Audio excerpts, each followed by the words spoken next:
in Tottenham till I die. Wings are better, let it fly high through the rain, through the fire. This is my call, my only desire.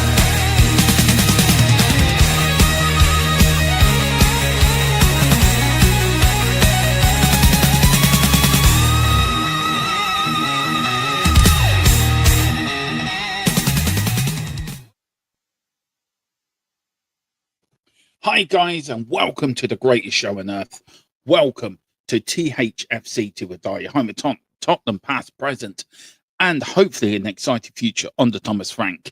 Hopefully we might get some Christmas cheer as Tottenham go marching on, as we're doing well now. We're unbeaten in 2 games.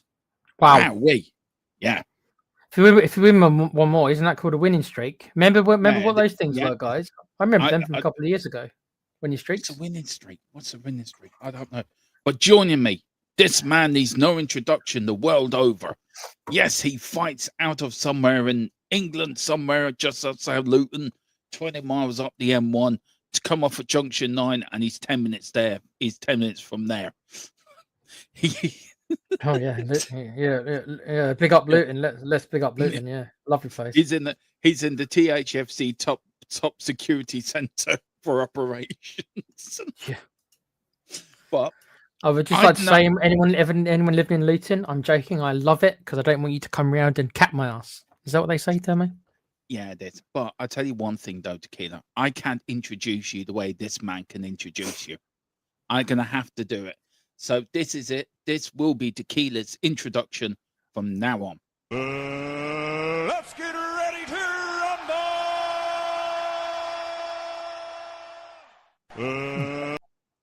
There you go. He is called Tequila Simon Jordan 316. How are you, Tequila? Bit sniffles, but I'm okay. It is December though, so as you are. Be Christmas soon, Demo. Merry Christmas, everyone. I know it's 20 days. Well, actually, no, it's 2 weeks, isn't it? 2 weeks today. 3 weeks. Yeah. 2 days. 2 weeks. 1 day. 15 days. Yeah. 15 days. Do you like your introduction somewhere in the THFC Technology Centre, building for the future?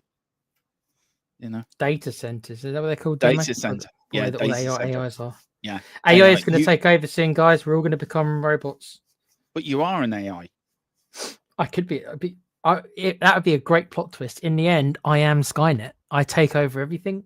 I was Skynet all along. I'll buy Spurs. I'll turn all the players. We'll get rid of their legs and give them proper robotic legs.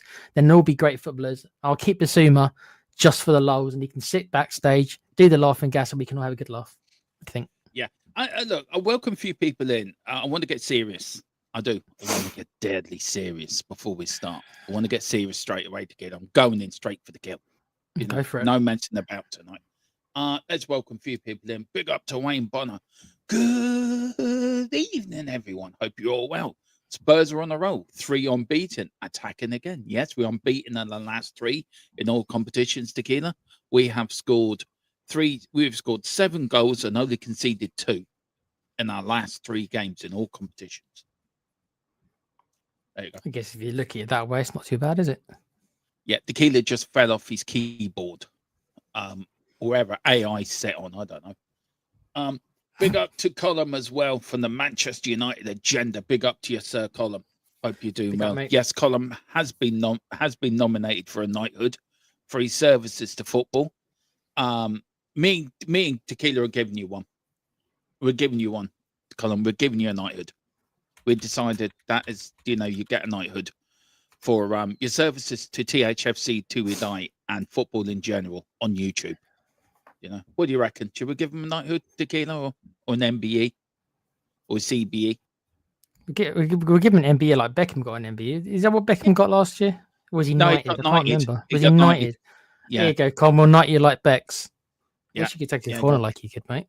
Yeah. So, Sir Colum. I don't know what his missus would be called then. She'd be Lady something, wouldn't she? Well, I've got to be careful what I say, but hopefully that he's, she's nicer than Posh Spice. I believe she is, from what I know. No, from what I know, Posh Spice could actually take a few tips from Colum's missus. There you go. Her and Mrs. Tron would put Posh Spice in the bin. If if Mrs. Column and Mrs. Tron went out like as a couple of wags, right? I mean, I never really liked Posh Spice that much. No, I I didn't preferred. either. I always preferred the ginger one. Can't remember her name. I remember her prefer them. I prefer Baby Spice. Or the blonde one. Okay. Yeah. Oh, Jerry Halliwell, who's married to Christian Horner, the Formula One. Jerry. That's I can remember her name. Yeah. She was That's it. a 13-year-old me, or however old I was. Loved her. 13-year-old you. Yeah. Yeah. Big up to Decare. Hi. But what's that? Hi from B Mount Lees. Big up to you, David. Hope you're doing well, bud. We've got Wayne saying going in straight away. What? No. Just going in straight away. No lubrication. Wayne doesn't believe in it. That's what he tells me anyway. Yeah. You fucker. There goes the monetary for that stream straight out the window. We didn't say anything wrong. We were just talking about lubrication. No, I Sometimes, said fucking. I said fuck. I gone in. Swear jars already. Yeah. Swear jar already. Roger Daltrey got knighted today. Did he really? From the Who? Interesting. I didn't know that. Big up to you anyway. Big up to Sir Roger Daltrey now. That's where he is. Posh Spice is so thin. Dogs mistake her for a dog. David, if you're watching, it wasn't us that said it. We take no responsibility for that. Yeah, we got he meant to say that, but we got that. Posh Spice. Anyway, can we get away before we get sued by David Beckham, actually, please? You're making a lot of people unhappy there, mate. You're gonna have Com's missus be upset with you as well. Why? You can have it, yeah. You called her a Spice Girl, mate. No, I called her she was better than Posh Spice. I said she was what I said was her and Mrs. Tron, Posh Spice couldn't lay a finger on them because they're a higher level. So you think if Mrs. Tron and Com's missus should create a girl band? Yeah. What would you call them? Become YouTube or become. Do you remember the Wags back in the 2006 World Cup? The what? They used to be called Wags, the wives and girlfriends. You said Wags. I thought you said okay. I thought I heard something very different then. I won't say what I heard. Yeah, my speech is a bit. I heard something very different. Yeah. We all know the Wags. Yeah. Yeah. Well, there you go. They can be the head. They can be the head of them. Wow, 3 out of 10, David. Oh, that's a well. Can we? I'm thinking about football and just get. I'm thinking about it. A couple of them were frees. I agree. Some of them were frees. Yeah. A couple. Girls Aloud for me were better than the Spice Girls.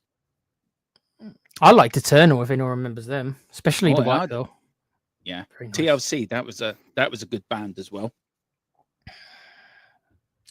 I remember their song "Chasing Waterfalls." That's all I remember. Yeah, I love that song. Yeah, I love that song. Right, can we talk about football, please?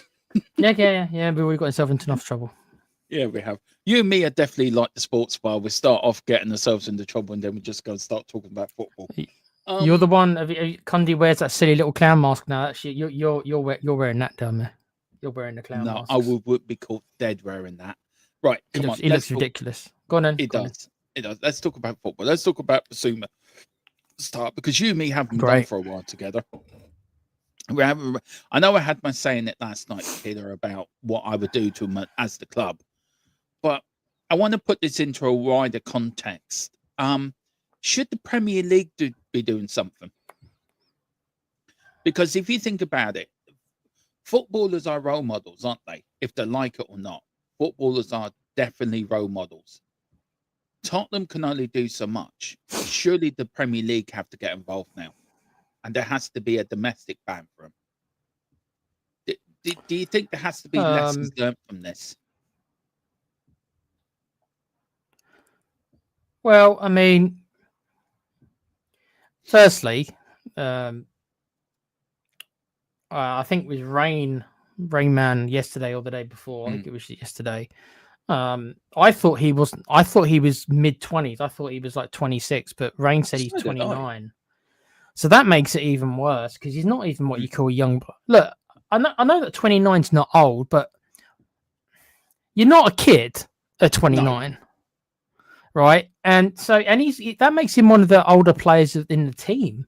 Not the oldest. I know he's not as old as Davis, but he's in the upper end of the meant to be respected kind of. He's nearly classed as a veteran player. He's nearly up there. Yeah. A couple of years, and he definitely will be. So it's like, what kind of a role model for the younger players at the club? We're not even talking about young boys who will see him as a hero, but just the young kids in the under 21s or in the academy who probably do look up to Bissouma, and this is what they're going to learn. If I'm the club, I throw the absolute book at this dude. The absolute everything that I can get away with, and I don't know the exact laws of what they can and can't do. I mentioned yesterday to Rain about a breach of contract. He was kind of saying it probably isn't, but it probably should be, and 100%, because the man is damaging his body, right? He's abusing his body, making him less. He's making him sicker and iller, so that he will not be able to compete at the top level. He is voluntarily doing this. Nobody's putting a gun to the man's head and forcing him to do these things. He is voluntarily damaging his body, making him a less efficient footballer.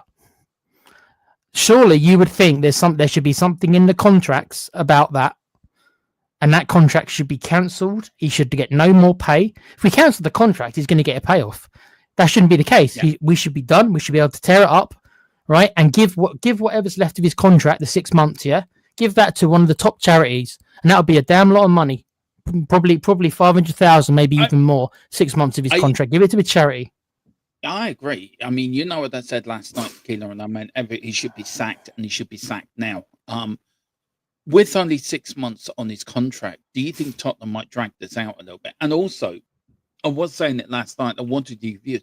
I think Ange Postecoglou actually has to bear responsibility for this as well, because the first time it happened was under his watch, and Tottenham just gave him a match ban, and he was always late for training, and they tried to softly approach. I think Ange should have turned around and said, right, I'm sorry, when this first happened, let's deal with this now, one way or the other. Right, you're at this club. I remember you and me discussing it live. I have a memory of it. You and me discussing it as we are now. When it came out that Bissouma done this thing under Ange, and we both said, both of us, even though we didn't agree on Ange that much at the time, we both said that what Ange had done was not enough because he missed one game. Yeah, and then he was right back in it. And then I think he scored on his return. Yeah, and apparently, and then all the fans wanted to just say, no, not for me, right? Not for me. He should have been given a significant ban, right? He should have been used courts do this all the time. He should have been used as an example to the other players, younger players, even then, and as you said, role models. He wasn't. Ange gave him an ever so small tap on the wrist and then put him right back in, probably because at the time, he was the best we kind of had. We didn't have a Paulinho. We didn't. But the club were also at fault as well. If this was Manchester United, right, under Fergie, right, back in the day, right, and just saying, I don't know, maybe Colin will tell us in the chat, like, he's the Man United expert, not us, like. But could you imagine if somebody in the United team, I don't know, just pick a player out of random, say Gary Neville, right, who came through the system and Fergie caught him doing that? Do you think his arse wouldn't hit the ground while he was being kicked out of Old Trafford? Look what happened to Roy Keane. He did that interview, didn't he, for MUTV, and within 3 days he was sacked, contract ripped up. Thank you very much. There you go. Do you think football clubs now are scared? He wasn't a big money signing. No, he wasn't. That's not true, Gerard. Sorry, mate. What's he saying? No, he's just like, I think he's trying to say that he couldn't be left out because he was a big money signing. He wasn't. He was like 22 million, I think, or maybe 28 million. I'm not going to say that's pocket change, but in today's world, that's not a big money signing. We generally got a good deal for him, and also. That wasn't just after he signed. That was the year after. Yeah, If he don't would have forget- bought, if he would have bought him a month or two before, then maybe I'd understand a bit. But he'd been there over a year. This is his second season, I think. But with do you get my Bissouma. point? Do you get my point with Fergie? That his ass wouldn't hit the ground like, and this is where I think Tottenham have shot themselves in the foot because a year later he's doing the same thing. I mean, you're gonna have to be deaf, dumb, or fucking stupid to do this to kid. I'm sorry. It's bad. What enough- about you blame the club, and I'm not saying they don't have accountability. Mm. I mean, the ultimate accountability is the man himself. You know, typically as a Spurs player, we've had this criticism last couple of weeks with Porro. Yeah. The most of these players, or at least a hell of a lot of them, they take no personal accountability. What more proof do you need? Basuma again doesn't take accountability. He said he was sorry, learnt nothing, so that was a lie. He lied, didn't learn anything.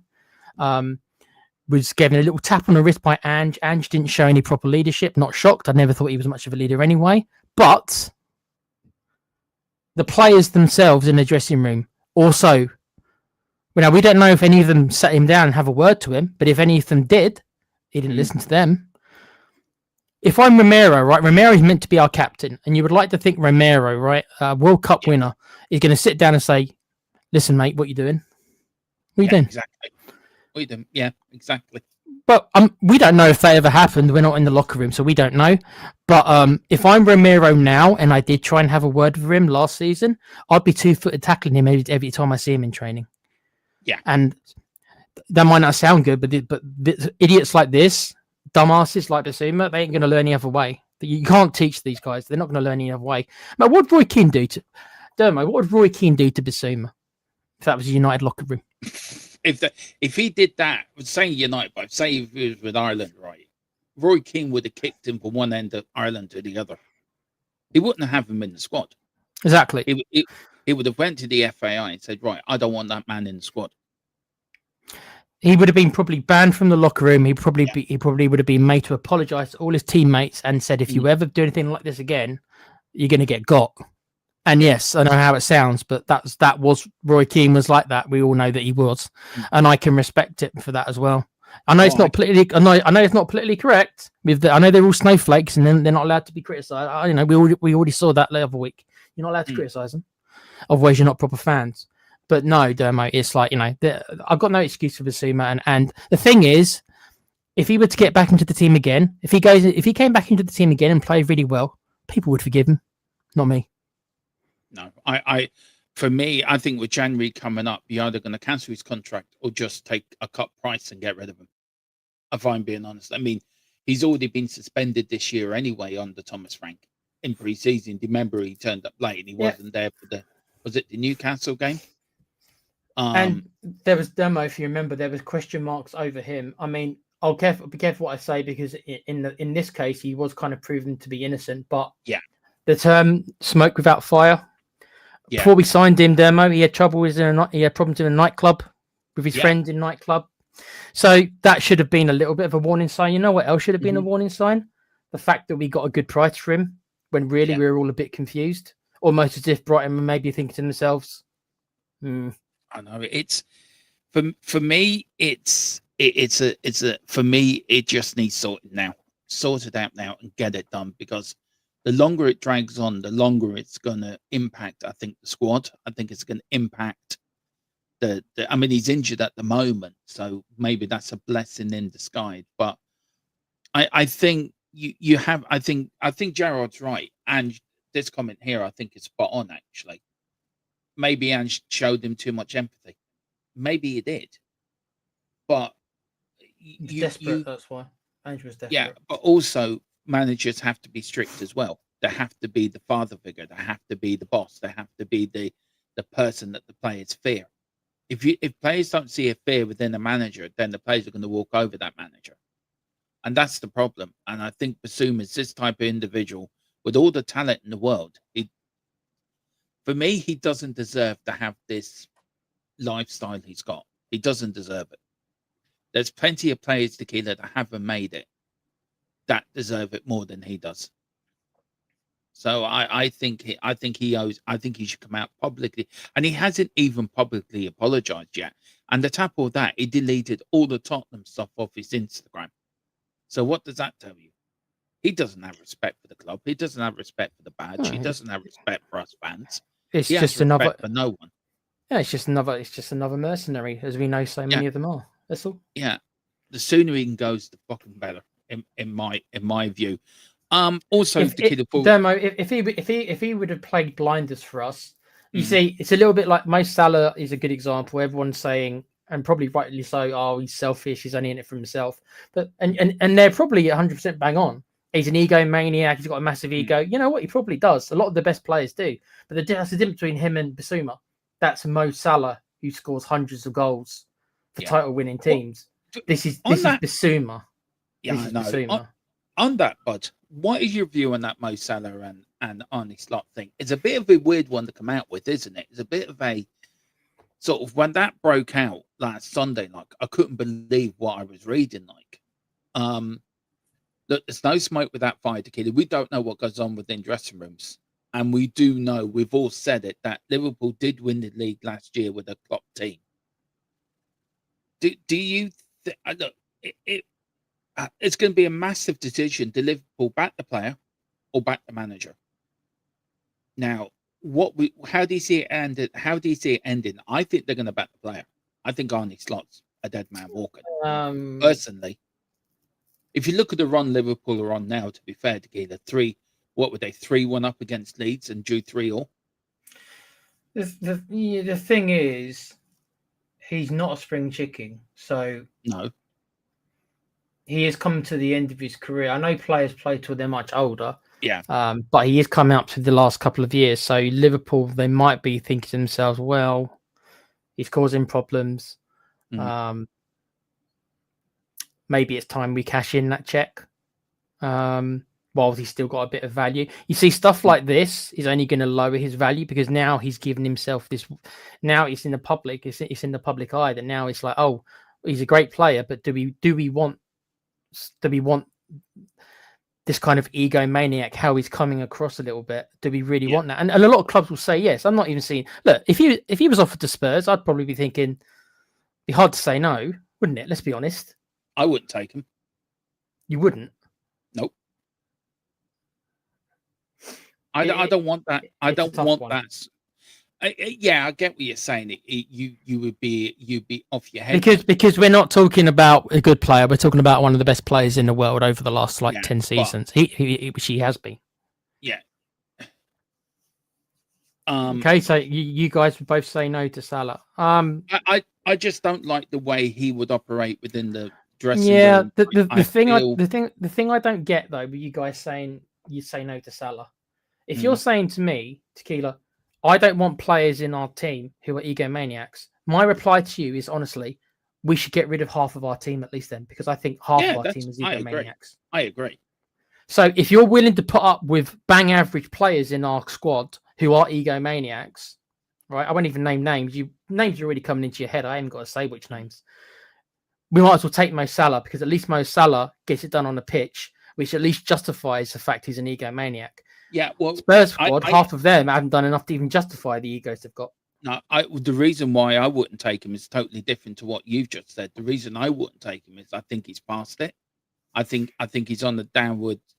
He's on the downward. He's going downhill now. I think also he demands. I mean, I think it was somebody said it somewhere in the chat that he demands to be. He doesn't want to fight for his place. I think you got to be fighting for your place every game. I don't care who you are. I'm sure Wayne Rooney, who was a good player at United, or Glenn Hoddle at Tottenham, had to fight for their places. You know, if they're out injured and another player comes in and he's doing better than him and he's playing really well, he's got to fight for his place. And Salah doesn't want to do that. And I think thirdly, I've never liked Salah. I've never really taken to him. I've always found him to have this. All good players have this arrogance, have this sort of arrogance of I'm better than you. And yes, he played well for Liverpool. Yes, he's done well for them over the years. But what do you say he's going to come to Tottenham and do the same? You know, he may come to Tottenham and completely flop. I just think most. But that's a risk for any player. Yeah, but if it was Mo Salah, I know Knight said 5 years ago. If it was Mo Salah 3 years ago, I would have said yes, snap him up, no problem. Mo Salah now, probably not. I would probably be looking at younger players in their middle 20s. I think I just don't like his attitude, Yeah, and but that's Dermo, what's turning me off. Mo Salah, right? If Mo Salah were to come to Spurs, it's never going to happen anyway. But if No. Mo Salah came to Spurs, he immediately would be significantly the best player on our team, easily. That's not hard, is it? To be fair. Yeah, I know, but this is what I mean. That we're talking about such jumps in levels. You know what? If we were doing really well, we were top four every year, and we had like quality. If we still had Kane and Sonny and stuff like that, I might be with you. But when I look what we have, and the absolute jump in class, even an older Mo Salah, who you're right is probably going to start declining, just like Sonny did a couple of years ago, but we still kept him for a couple of years.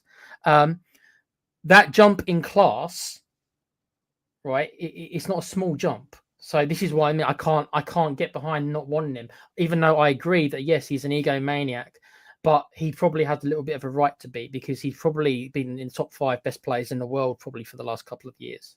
Certainly in the Premier League. Yeah, he's got that arrogance where he deserves to have that arrogance, if you know what I mean. All good players have it, Keely. You know that yourself. Harry Kane even has that arrogance about him. You know, as probably I understand what I do get it, Knights. I'm not defending the man's character. My point is still though, it's like if we're going to act this way for an equality player who at least got some reason to be this arrogant, right? Because he can back it up at least, right? And then I look throughout the squad, and maybe it's just how I perceive the squad. But I see a bunch of egomaniacs in our squad who have done nothing except win the Europa League. So if this is our way of thinking towards all footballers, then most of our squad, I'm not going to say all of them, but an awful lot of them can just go right now. Let's get rid of them all right now if we're not prepared to tolerate this. My point is I'm prepared to tolerate a player like Mo Salah because of the quality he has. I'm not prepared to tolerate some of the squad I see at Spurs because they've got no right to have this kind of ego because they don't back it up on the pitch. So it's like, where do we draw the line? I'm not sticking you out. So I've got Urban's. I didn't mean that. Sorry.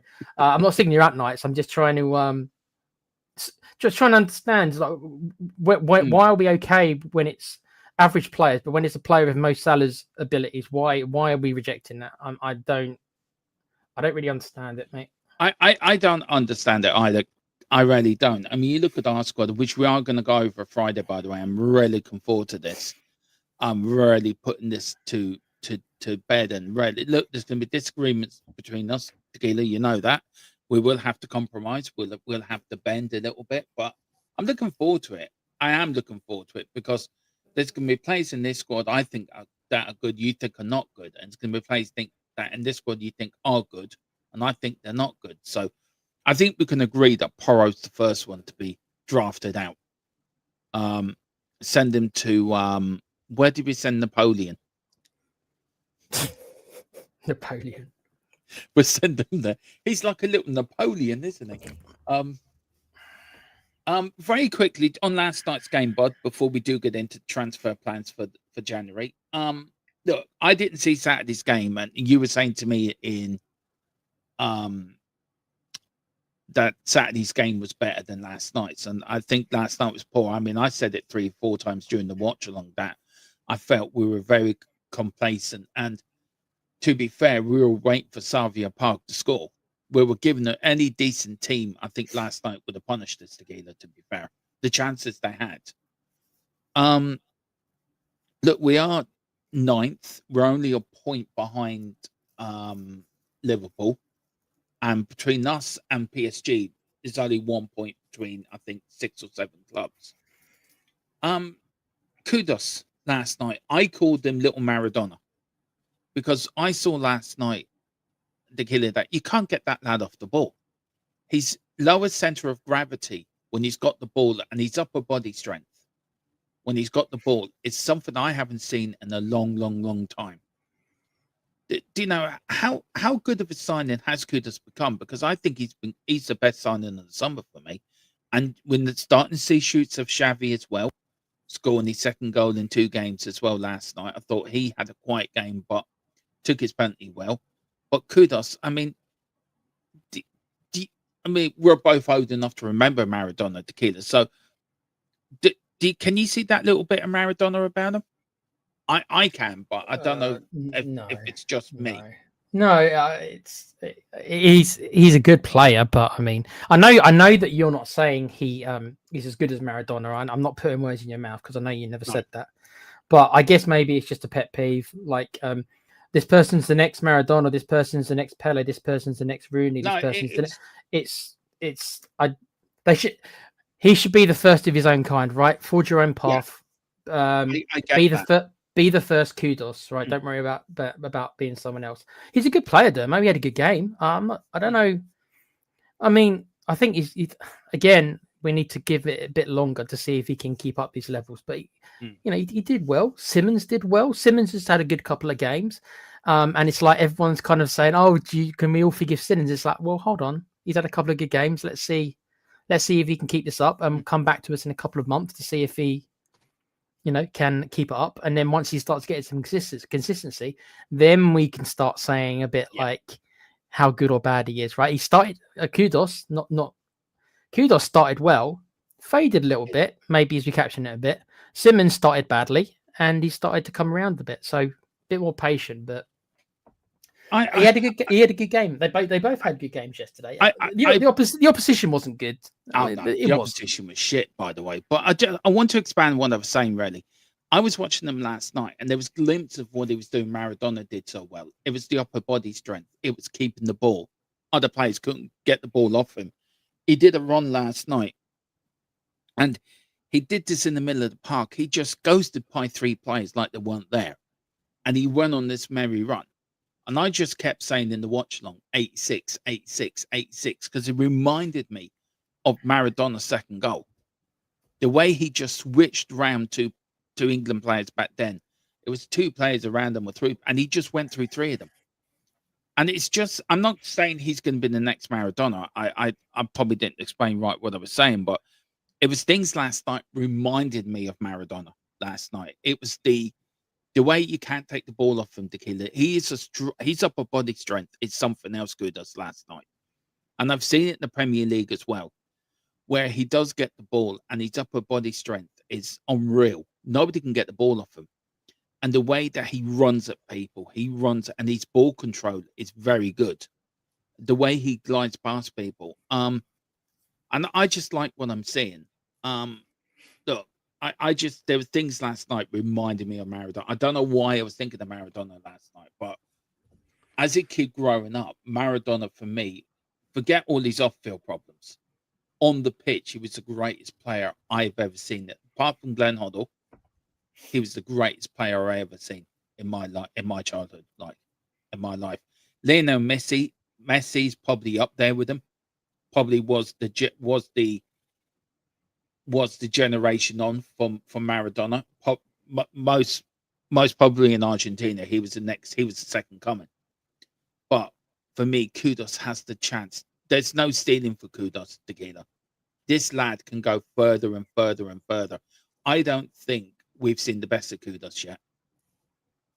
And I don't know if we'll see it at Tottenham or we'll see it if he moves on from Spurs, because he will move on from Spurs at some stage. But he will if we don't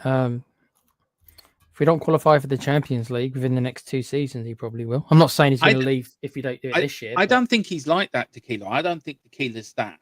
I think Tequila's very loyal. Kudos is very loyal, actually. I get what you're saying. I don't know him personally. Look, I think most of these players are mercenaries nowadays, Dermo. And so if I see, they've got to kind of prove to me that they're not, and I don't know Kudos well enough, so I'm not going to sit here and say to you that he's going to be loyal. I don't know. You don't know him. I don't know him. Neither one of us know him. Was he that loyal to West Ham? How long was he at West Ham for? 2 years, 2 seasons? And as soon as a bigger club came in for him, he moved. So, well, I think West Ham treat them badly anyway. But they gave him a chance in the Premier League when no one else was willing to give him a chance. Yeah, but West Ham are shit. We all know that. So yeah, I know. But my point is that he saw West Ham as a stepping stone, and with all due respect to us, we're a stepping stone for the next tier up, for the Man Cities and and the Liverpools. I'm not saying I don't know, but my point is that he's not shown to me like loads and loads of loyalty other places for me to think that unless he's a Spurs fan and we don't know about it. If he was a Spurs fan, then I might feel differently about it. But Yeah. is he? I don't think he's a Spurs. I've not heard anything that he's a Spurs fan. Yeah. Bless him. No, I get it. I look, I enjoy these talks because we do come in from totally different angles, and I enjoy these talks. I really do. They're fun to have actually because you always put a good counter argument to what I'm saying, and that's what I enjoy about it. That's why I call you Simon Jordan, because you do have that sort of Simon I'd say Jordan. to Dermot, I'm not saying that Kudos isn't loyal. I'm saying I honestly don't know. I don't Yeah. know. He hasn't been in a position where to really test that loyalty. Like all I know is obviously is that he was at West Ham for 2 seasons. They gave him a platform, and the first time someone big came in from, he left. That's all I know. That's all the information I've got. He was he at Ajax or PSV? I he think it Ajax was or PSV? PSC. I think it was PSV. Yeah, I don't know how long he was in Let me check. I'll check now. PSV for. I know he came from one of the big Holland clubs. Me. Yeah. Kudos. Mohammed Kudos. Here we go. Right. Joined. He was at Ajax for 3. He was at his first club for 2 years. He was at Ajax for 3 years, made 65 appearances. He made the same appearances for West Ham, 65. He was at West Ham for 2 years. And then he's been at Spurs since 2025. Yeah. He was 8 years with his youth team, Right to Dream. And then he was 3 years with Nord somebody, 51 appearances and 14 goals. So, yeah, he doesn't stay long at teams. So I get your point, but I just feel that I just feel that It was just in reference, Dermo, for like it's like if I don't think he's going to go like he won't like unless someone puts in a crazy. I mean, this is football. Unless someone puts in a crazy offer for him, then he's not going to go like over next summer or anything. I'm just saying if we don't get Champions League within the next couple of years, he probably is going to be one of our bigger assets. Where it's going to be like, okay, well, like Modric moved on, Bale moved on, even the great Harry Kane in the end moved on. So it's just like you can't be surprised if he spent 4 seasons in the Dutch league between 2021, and he left there in the 23-24 season. Yeah.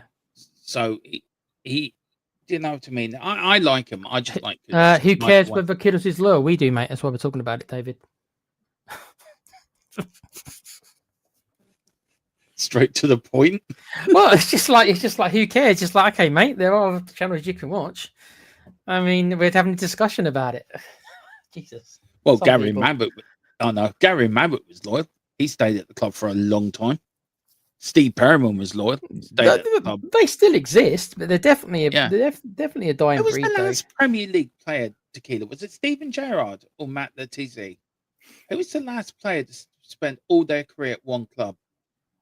I know they both did. Gerrard came after Letizia, so if it's out of those two, it would be Gerrard. But Gerrard nearly went to Chelsea. Do you remember? He did, yeah. Why did nobody buy Matt Letizia? That's the biggest question I've always wanted to know. He told a story. I'm trying to remember. It was a while ago. I think it was on Sky Sports. So it was a while ago before he got fired from there. I think he had a chance to go to Spurs. I think he was nearly going to go to Spurs, and then he decided against it. I think he talked about it. I think somebody asked him, what kind of clubs did you nearly join? And I think Spurs are one of them, but then he never went through with it. He always ended up, throughout the years, staying where he was. But I think Spurs are one of the clubs who came in for him one year, and he nearly went.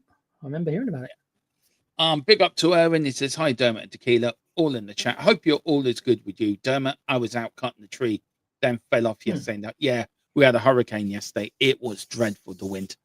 It was a wind you don't wear a wig in. To be fair, you don't wear your wig going out in that wind. Thankfully, he fell off. He fell out.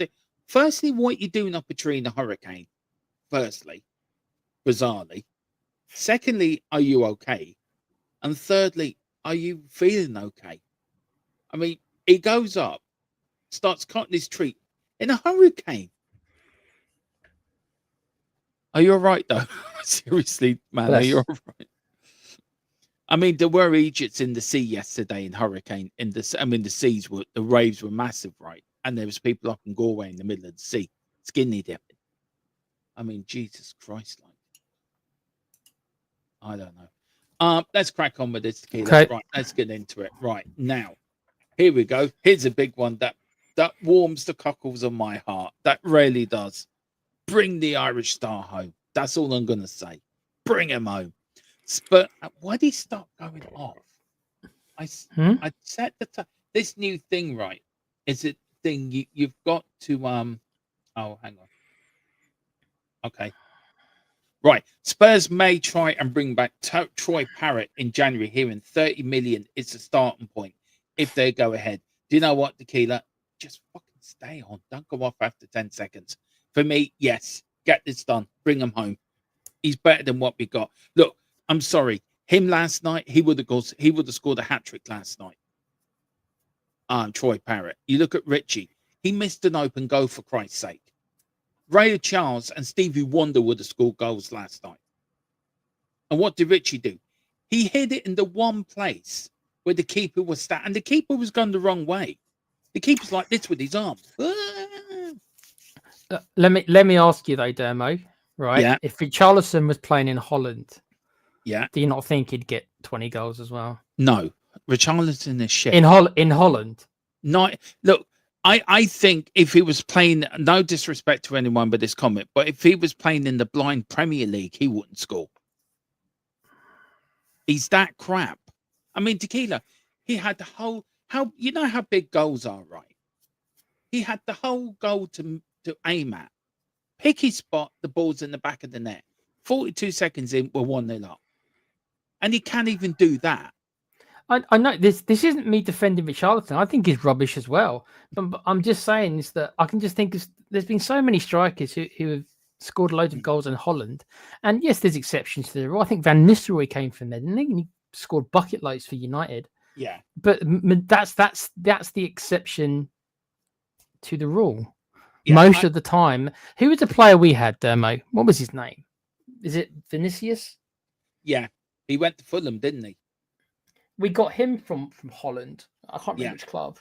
And I know we kind of got him as a backup for Kane, which probably didn't help his chances, to be fair. But you know, Parrott's a decent player, but I don't think he's more than decent. I know that he's done well for the Ireland team as well, but that's the thing. I've seen him play for Ireland, where I don't think most people do, and I've seen an improvement in him, Tequila, from when he left Spurs to now. I think the best thing he ever did was going to Holland, because that kid he's improved as a striker. He's got more confidence now in front of goal. Yes, maybe the Dutch league is an easier league to score in. I will accept that. It's much easier. It's yeah, like okay. It's like the championship. Okay, but to learn your skill and to become a decent striker, you need to score goals. So you need your confidence to do that. I think, look, players have gone to London leagues and come back and hit the ground running. I think bring back Troy Parrott, bring him back now. I've seen what he can do for Ireland. He led us. He took that game, but he's got this now sort of ability to take the grain by the scruff of the neck and be in the right place at the right time. I think he's taken his second chance, if you know what I mean. He's had the talent, but now he's now playing to that talent. And maybe I've got rose-tinted glasses because he's an Irish player. And maybe for what he did to us over the international break, maybe you're right, Tequila. Maybe I'm seeing it through rose-tinted glasses. Maybe you're spot on this and I'm not. But I just think compared to what we've got now, he's so much of an improvement to what we've got now. Don't you think? Really is. Wouldn't you rather though, Dermo, right? That he needs to come back to a more competitive league and then prove that he can do it there. And then after he's done it there, like if he were to go to something like Syria or even a Bundesliga, the Bundesliga is a decent quality. Let's say he went to the Bundesliga. He got 20 goals in the Bundesliga, right? And I'll be saying to you, okay, right, I can be on board with this because he's proven he can step up from the Dutch league. But you want to throw him right back into the Premier League. Look. I That's think the what Bundesliga. that's a big jump. Again, you're throwing him right back into the Premier League. Yeah, I get it. I get where you're coming from. Look, I think the Bundesliga's easy league as well. I rarely do. Yeah, but it's a better league. It's a more competitive league. Oh than, yeah, than it's an Holland. upgraded league than Holland. I agree with you there, 100%. It is. Look, you look at Evan Ferguson, right? Is at Roma at the moment, doing absolutely shite. Roma going to cut his loan off apparently as well and send him back to Brighton. I think Troy Parrott was given a second chance and he's grabbed it. Now you could be right. He could come back to the Premier League and he could be absolutely useless in front of goal. You could be spot on there, and you probably are spot on. But I just think, as a striker, I've seen him. I think he's improved. I think I've watched him off the ball as well for Ireland, and his work off the ball, tequila, is unreal. I think he's that jack in the box you need. He's in that 6-yard area. The goals he scored against Portugal and Holland are really poachers' goals. And if you look at the strikers we have, then they're not as good. And I mean, are we such in a bad place, Tequila, that we're gonna have to look at Parrott? Is this the level we're looking at? Well, Do you know that the point? That's the point. I'm also trying to. As some people are saying in the chat, if this is a new Enoch, in quotation marks, if this is a new Enoch, then no, we shouldn't be going anywhere near Parrott with all due respect. I'm glad the lad's doing well. I'm hoping that he will be a success. I think he needs to go somewhere else, then make another step up after that. That's what I'd do if I was his. I think he needs to go.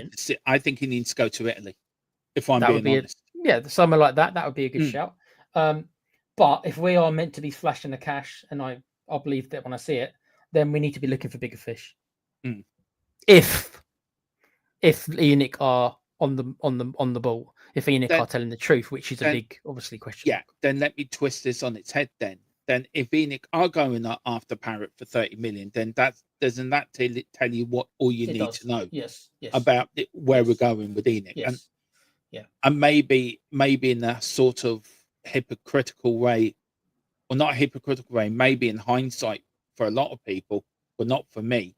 Maybe I can turn around, and not for you either as well, Tequila, by the way.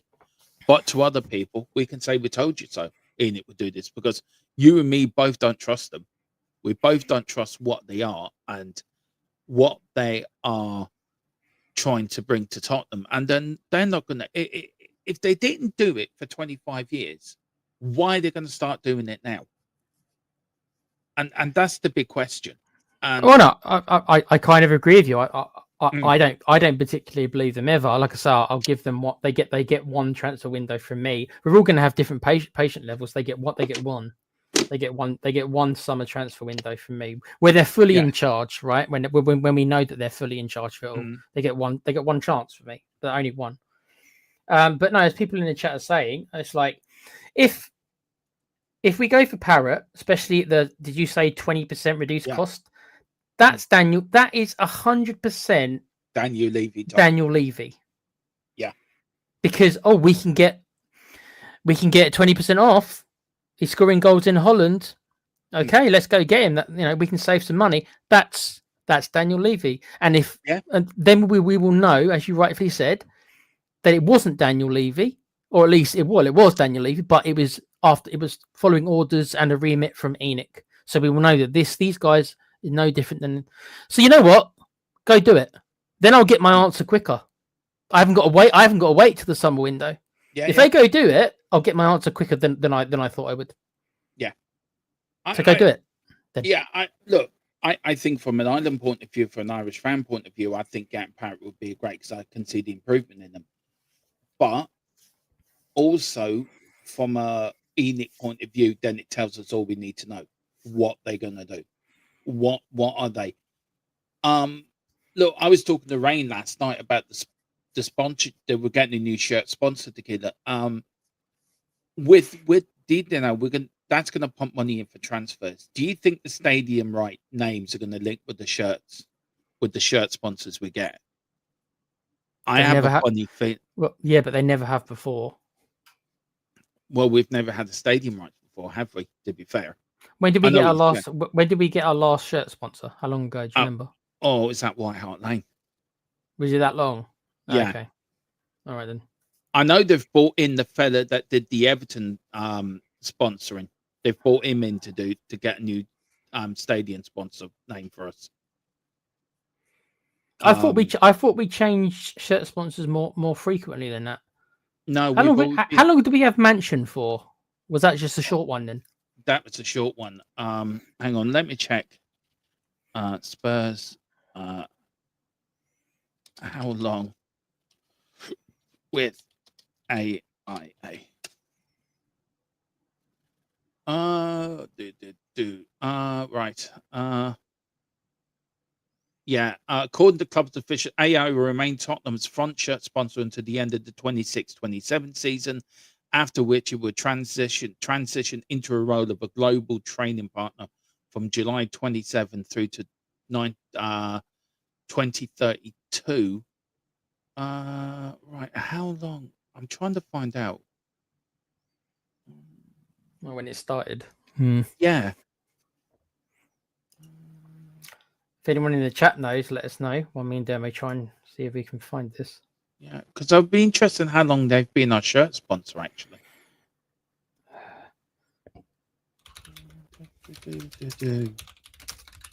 2019. 2019. Right, so then it was probably right. Okay.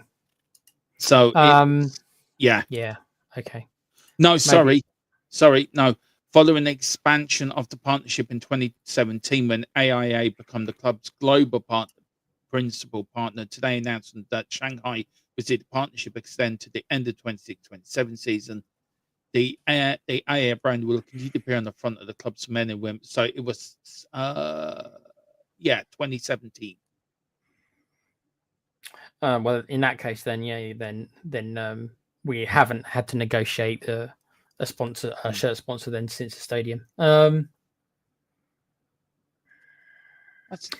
Maybe that will factor into it. Maybe it'll be a package deal. I suppose it could be.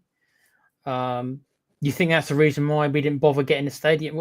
Well, that's crazy business though. If Levy was waiting until the shirt sponsorship was up for grabs before agreeing to do the stadium thing, and how many years of sponsorship did he waste doing that? Then no wonder they're looking into his deals. Yeah, we are going to get into that as well. We are going to I'm trying to find out that news. Anyway, we are going to look into that. So we're going to get into that in a minute. A lot of people saying Dean Scarlett is better than Tail. I would agree there. Dean Scarlett's better than Tell. No, I'm not going to join you on that one. What you, me, to be fair, thought it should have been a loan deal this year anyway. And apparently he's really unhappy at Tottenham Tell at the moment for what I'm hearing. Shocking. Don't you remember that he didn't want to sign for us? He didn't want to sign for us to start with. We had to literally force him to sign for us on loan. Yeah. He probably didn't want to come full stop. He probably thought under Ange you might have a chance, and then of course Ange gets canned. Didn't we agree to sign him before Ange went, or if it's more or less at the same time? Who is he being bought for, Dermo? Oh, God knows. Which manager was he being bought for? The one who we just about to fire, or the one we hadn't even decided, or the new one we hadn't even decided to hire yet? Yeah. This club sometimes, I tell you, it's just ridiculous. Yeah. It is. I've just worked out what I did wrong now. There's a new thing on here that you can keep the banners on for a certain length of time. Yeah, you can give them 10 seconds and turn them off. Yeah, but now I've worked out how to keep it on longer. So doesn't take long. You just keep them on permanently, don't man, until you turn them off. Yeah. Thiago, the Brentford striker, is on the list of possible potential players that Tottenham are looking at in January. These are all January transfer rumours, by the way. Not the summer. These are just January.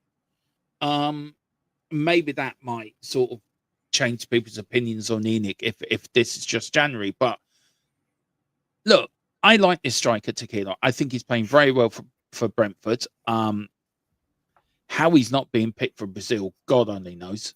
It's just head boggling, really. The Brazil are screaming out for a striker.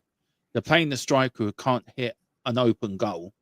and they got this one playing for Brentford, who's banging them in. Would you be wary of buying another Brazilian striker, or do you think this player would be an upgrade on what we got? Because who knows when we're going to see Solanke? I think we need to forget about Solanke for this season. Whatever is going on, the fact that he was taken out of the Champions League squad suggests to me that he's not coming back anytime soon. No. Unfortunately. Apparently, there's off-field problems as well, apparently. Such as what? Apparently. What have you heard? I haven't heard. I've read it somewhere that there was off-field problems. That's what I've read. So, unless our source can let us know about Solanke. But I think you're right. Him being taken out of the Champions League squad, I think that sends a very big signal. But Thiago, yeah or nay? Would he be a player you'd be interested in? I wouldn't say no to him, but how would you feel about it? I think he's better than our other Brazilian. I don't know if that says a lot. Not really. And the story is, I can't remember, the South African expert was talking about it the other week. Apparently, this guy, a lot of the fans want him to be starting for Brazil, but they're reluctant to because he plays for an unfashionable club. I don't know. I don't know why that should matter, but apparently because he plays for Brentford, it's like, it's not fashionable enough. It's like, who cares?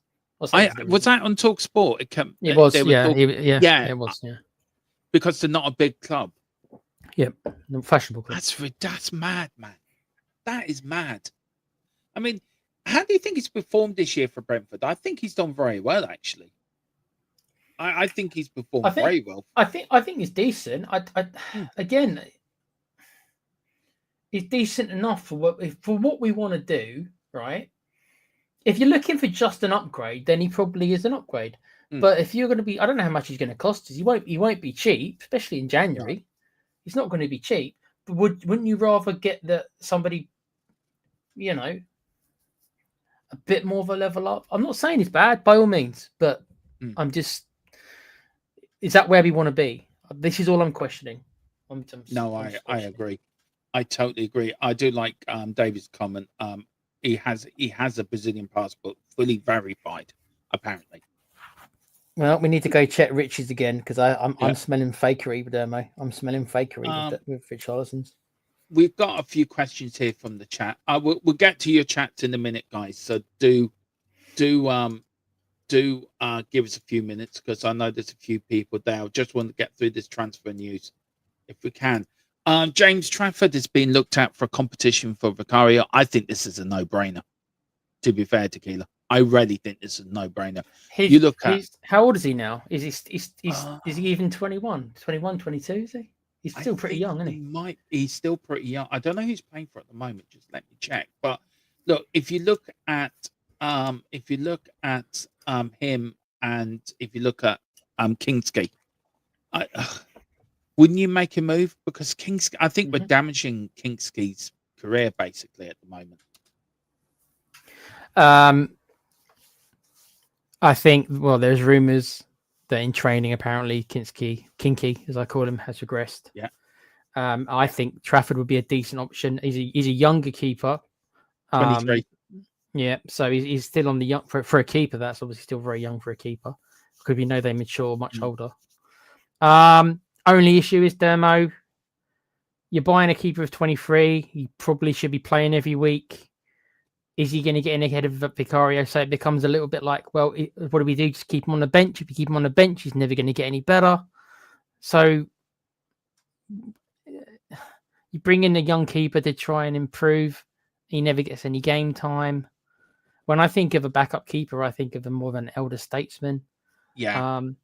This kind of main keeper and then a young understudy. It doesn't seem to be working for us, but. If you're asking me, do I think he's better than Kinky? Then yeah, I do. Yeah. As a second choice, I'll take him in a heartbeat. Yeah, but he started at Man City, went out loans at Accrington Stanley, Bolton Wanderers twice. Made 11 appearances for Accrington Stanley, 22 and 45 appearances each for Bolton Wanderers. Then was sold to Burnley for 15 million quid. Spent 3 years, I think, at Burnley. Made 73 appearances for them. and then was brought back by Man City at the start of this season, and he's already made 3 appearances for Man City. He's also an England under-21 international. Yeah. If you look at he's on this list as well. He won the Professional Under-18s Development League in 2019-20. He won the Professional Under-23 Development League in 2021 for Man City. He's already won the EFL Trophy in 22-23 for Bolton. He's also a winner with England of the Under-21 Championships in 2023. He's also been Player of the Month 2025, Team of the Season 24-25, Golden Gloves 24-25, and Championship Player of the Year 24-25. He also won the European Under-21 Championship Team Tournament 23, and also was Bolton Wanderers Young Player of the Year 22-23, and that was shared. His stats do go up quite well, Tequila. If you look at the time he has played in the Premiership with Burnley, 28 appearances, 23-24, 45 appearances last year, 24-25. As I said, only 3 appearances. So he's made 154 appearances in total for Manchester City. No, that's just the league. In total, 166 appearances he's made in his professional debut. I wouldn't say no to this. I quite like James Trafford. I think he's got good potential. But yeah, you want him coming in and playing regularly and not sitting on the bench. Do you think what does he do better than Vicario then? What's the one thing in your mind that I think he's just more. I think he's just more solid. I don't know if he's a better shot stopper than Vicario, but then again, that is Vicario's main asset. Mm. So he probably isn't a better shot stopper than Yeah. Vicario, but when it comes to an all-round keeper, I just think he's a bit more solid. And that is the thing is, you've got to ask yourself, then, mate, what do you want in your keeper? Do you want a keeper? We had this a little bit with Lloris. Do you want a great shot stopper who's always got a mistake in him, or do you want somebody maybe who's not quite as glamorous but consistently doesn't make fluffs? What is it you want? I don't want somebody who makes fluff. I mean, you look at here, he's been praised for his reflexes and distribution, which is important. Yeah. And he's noted for his ability to get clean sheets, breaking multiple records with Bolton and Burnley. And when, he won the European Championships without conceding a goal. So there's a goalkeeper that has all the ability you need. Yes, Vicario is a good shot stopper. Yes, he's very vocal. But I think he'd be an upgrade for me on Vicario. I think Vicario sometimes can be a liability. And I think that's too much of a problem. If you look at the goals he's conceded, Tequila, in the big games, he does leave you in a bit of dread, doesn't he? To be fair, you look at the goal he conceded against Fulham. Yeah. I mean, any other keeper just whacks that down the line. He thinks he's an outfield player. And any other goalkeeper were busting their gut to get back in front of that goal as well. I'm sick of this Vicario. I like him. I think he is a good keeper. He is a good shot stopper. But I'm just sick of the mistakes. And I think if we can get an upgrade on him, I'd take it. Yeah, but the thing is that Trafford, I believe Trafford's got the potential to be a better goalkeeper, but I don't know if he's a better goalkeeper as of this minute. So what do? You throw him in there and what he had to learn on the job. The problem you're going to have with that is if he has a couple of bad performances, the fans are going to get on him, as all fans do. It's not particularly a Spurs thing. He's going to, he's still young, and young players generally, they do kind of, their consistency sometimes can drop off. Yeah. So it's like you're going to throw him in a deep end, right? And it's sink or swim. And I'm not saying he can't swim. I don't know. I'm not saying he can't. But if he doesn't, what happens? The fans are going to get on him, and then what do you do? And then do you think he wants to come? If he can't get games for City, which is a tough ask to be fair, if he can't really get games for City, does he want to trade one bench for another? I wouldn't. I think from Thomas Frank's point of view, then I don't think he would. But let me ask you this: do you think Thomas Frank's happy with Vicario? Or is Vicario Inter Milan's supposed to be in for Vicario? Then does that give him a way out then? Well, I think he's Italian as well, so there's always going to be the home factor as well with that. Yeah, I can see him going back to Italy. I'll be lying. I can see him going back to Italy. Maybe that's already in the pipeline. Maybe that maybe this room is true. Maybe this is for something. Maybe this won't happen in January. Maybe I know you've got it as a January sign, but maybe this is something we'll be gearing up for the summer. Maybe maybe Frank said to Vicario, yeah, we'll keep you this year, but you can move on after that.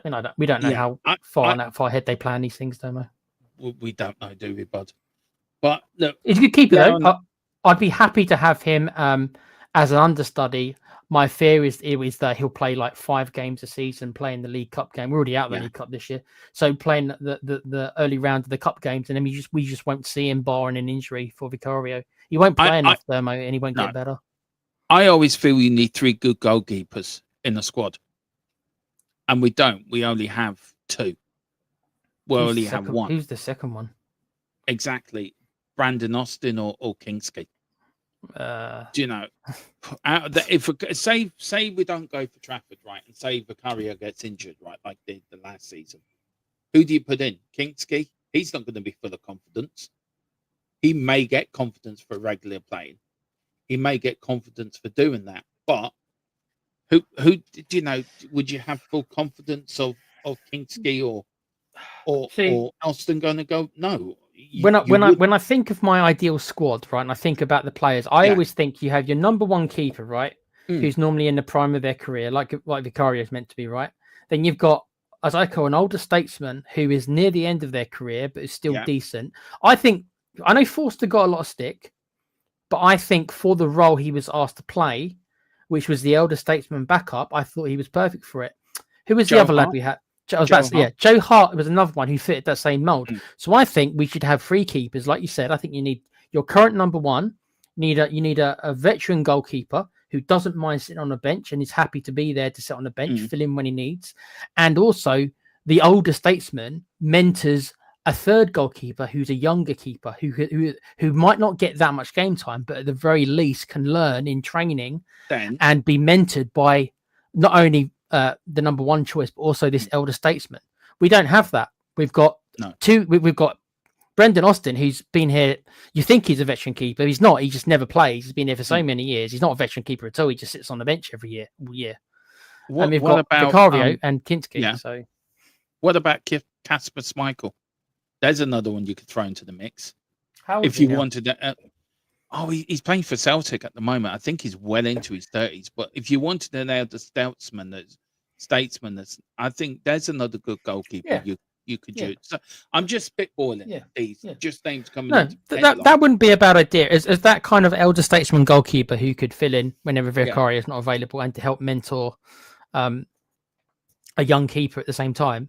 Yeah, that would be a good shout. In that bracket, Casey Keller did a similar job, or was it Brad Friedel? Might have been both. I think we had both of them, didn't we? We kind of had. I think Casey Keller was the one I'm thinking about. He was here for a couple of years, and so every time we've had 2 keepers who are both the similar age. Who was the Italian bloke we got? Who apparently was a really good character in the dressing room, but never played, and we had high hopes for him. Do you remember from Italy a couple of years ago? Don't know whatever happened to him. He went back to Italy, I think. Can't remember his name. He did go back to Italy. Yeah, that was the last time we had 2 keepers of a similar age, kind of battling for it, and it ended up that one of the keepers just never got any games and just ended up being moved upon. So that's my worry for someone like Trafford, is that the same thing will happen. That's all. Yeah, I get it. I understand. Look, it's a good point. But if he was for sale, yay or nay? Depends on the price. It's not my money, but it would depend on the price. But as far as talent is concerned, then yeah, I'd easily have him over Kinky. No disrespect. Easily, yeah. Okay, well there you go. I'm just trying to find. There is one more bit of news we got, guys, and it is Spurs. Here we go. Sorry, Spurs are still keeping. I can't believe I'm reading this out. Okay, yeah, all right. Here we go again. Mark 3. Spurs are still keeping an eye on Gallagher's situation. However, United are leading the race, and this one, the Keelan nearly fell off his chair before we came live. He said to me, "Dermo, go on." Stop it, man. Stop kidding me. I was given this by a source to Kenny. You know him. He does speak the truth. Spurs are also looking at the possibility of hijacking a deal for one Balabert, Anderson, or what? Wharton. Now, the first one, can we please never talk of this man's name again? I'm getting sick of this. This is like the love affair that won't go away. What do you want to talk about, the first one or the second one? Do we have to talk about the first one? I think what we'll do, Demo, is we'll go get the recording of last summer's transfer window, and then we'll get the recording of the year before's transfer window where we spoke Yeah. about Conor Gallagher. We'll just play Just- that. So we'll be back in a second. Do enjoy the clips, and then me and Demo will be back. We'll splice them together like very quickly. Look, Spurs. Look, never say never. You know, football's a funny old game, Tequila. You know, anything can happen. Okay, right, okay, we'll do it again then, very quickly. Right, okay, Conor Gallagher. Say what you said. Say what you said in the background about these three. Just be honest and say what you say, because I think what you said was probably the truth. But football these can be a funny old game. Okay, right. We're not going to get any of these three. No. Especially if we do, what are you going to do? If we do, I'm not. No, you're not catching. I'm not doing a demo. I'm not saying that I'm doing stuff in my underwear. I'm not getting caught that way. I'm not playing that game. I'll just say I'll be very surprised. Anderson, for me, is going to be. I'll be surprised if he doesn't start for England in the World Cup. If he doesn't start, he'll be Declan Rice's understudy in the World Cup. So that means that to get him will be a massive coup. I think Wharton as well. He's doing great for Palace. And Palace, do you know how much money Anderson or Wharton is going to cost us? English tax, right? I would say Wharton over 100 million. Easy. I can see him, dude. With Anderson playing really well for England, I can see them both being 100 million. So then, I just can't see it. All right, then let's flip the question then, and let's say, right, if they did say, we talked about Troy Parrott, didn't we, at the beginning, and saying Troy Parrott, if Tottenham go for Troy Parrott, then that tells us all we need to know about Enoch and where they're going in the transfer market. Then flip the question. Let's flip the leaf. That's a new one. I like it. I'm going to use that. Let's flip the leaf. If Spurs were to get one of these three players, what would that tell you about? Would you have the right to say to me, well, Domo, I did tell you. You should have given them time. If we were to go in with a proper bid, not like a 60 million bid, 60 million bid, which is probably what the opening offer will be, which will be rejected and laughed away for, especially for Anderson. And I think you might get Malibu for. I think he'd go slightly cheaper because. I mean, even him though, Dermo. How much? I'm thinking about it, and I'm just like, well, how much would he cost as well? I think he'd cost slightly less, but how much would he cost? Well, United were in for him as well, weren't they? Yeah. But just look, £100 million. Let's say £100 million for these three players. Certainly in my mind, at least for Anderson and Wharton, right? Then that would be a statement of intent. I do think you'd probably get them for that. You'd have to convince them to come. And I think somebody put it in the chat regarding breaking the wage structure. I think you'd have to do that as well for both of them, because you're going to have to beat off top level teams for their signature. And the only chance we've got is by offering them shitloads of money. Excuse my language. So I would then believe I would. If we put in a bid like that and it was accepted and we got one of those players in, that would answer my question probably the other way. Yeah. What about you? Okay, then. For me, look, I agree with you. Look, if we get any of these three, I would fall over backwards and say, "Oh my god," because that really would show me that Enoch have changed their ways, that they mean business. We know football's a funny old game together. We know football can come up and bite you on the arse with signings, and Tottenham have got that in them to take a rabbit out the hat somewhere along the line. I think, look, personally, I think the owners, though I don't trust them, and I think they're still the same. I think if they're for any sort of anything about them, they're going to want to make a statement this January. They're going to want to make a statement and say to, right, guys, we've changed. It's all about success. It's all about the football club. It's all about winning trophies. Now, I'm not saying we're going to get any of these three players, but I think they're going to want to bring in a statement and set the stall out. This is what we're going to do. And then this is what we're going to do in the summer. Out of them three, I would love all three of them at the club.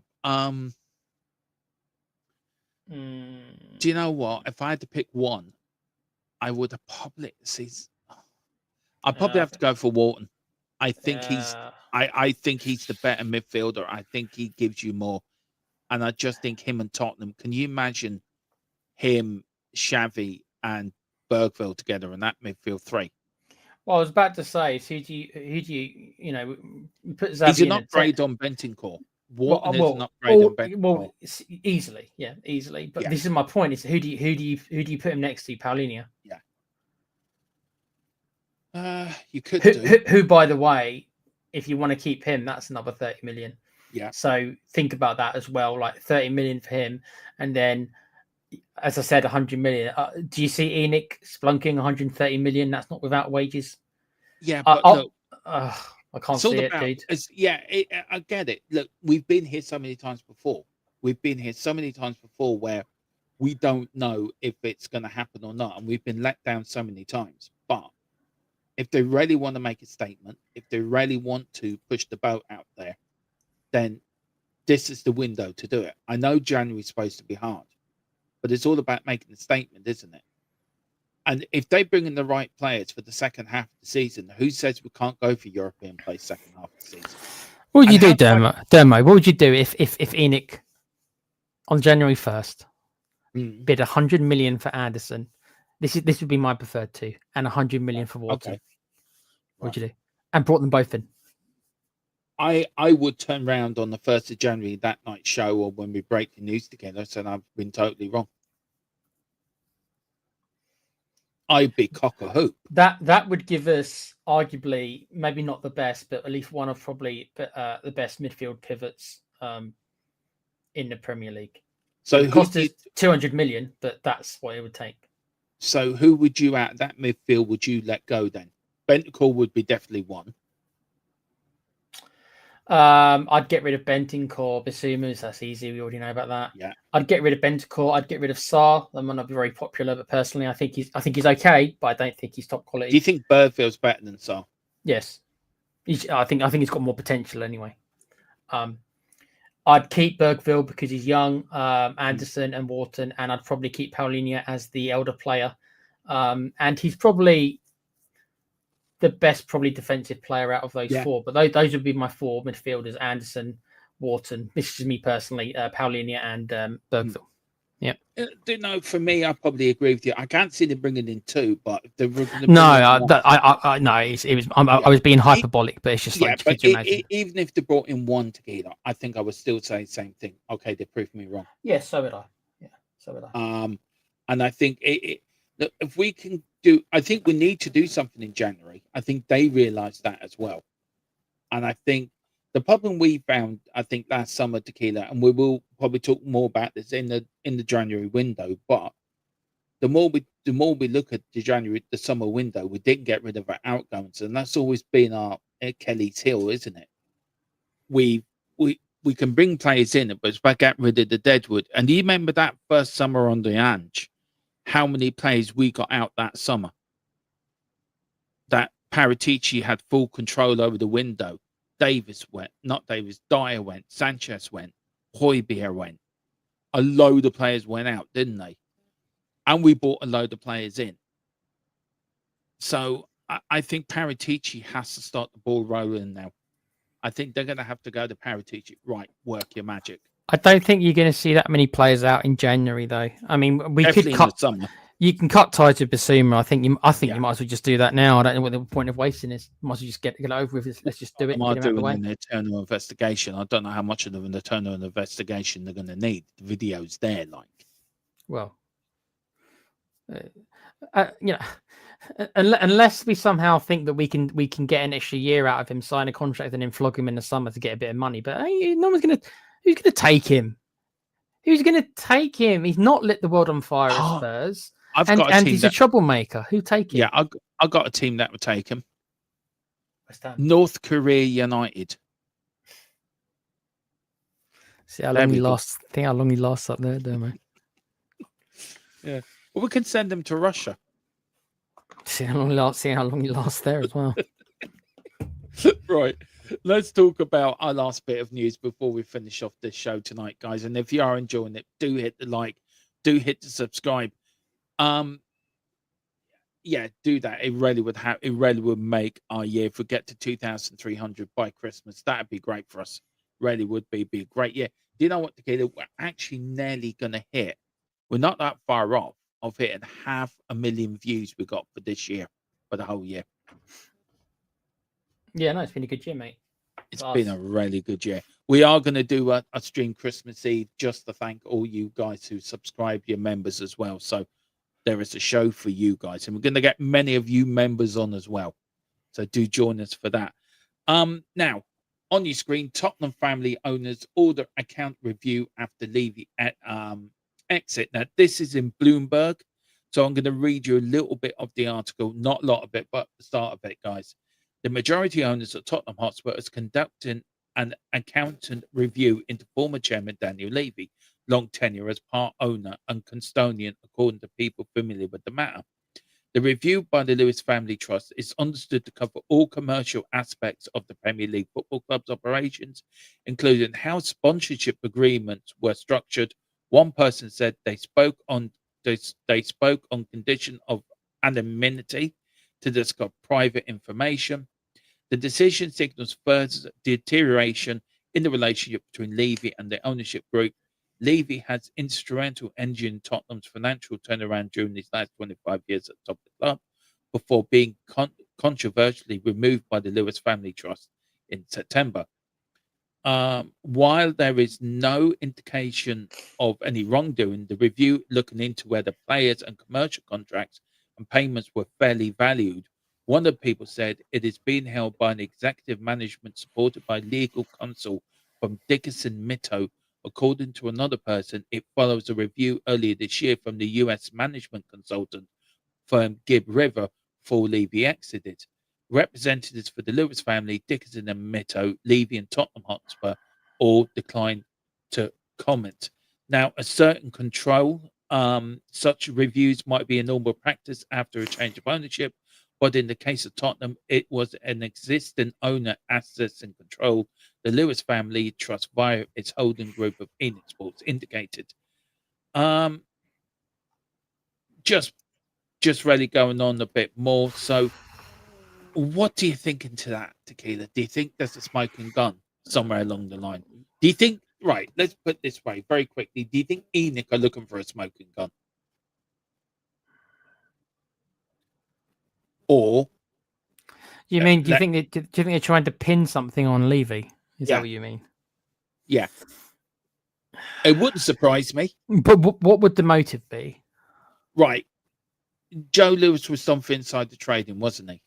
And then Yeah. he got this pardon by Sleepy Jaws in America. Yep.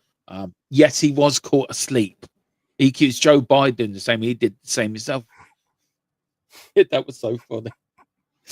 I've seen China. I've seen TikTok videos with him, one of them playing him asleep, playing Go to Sleep. Go to Sleep. It's so funny. Two got a pardon by Sleepy Jaws.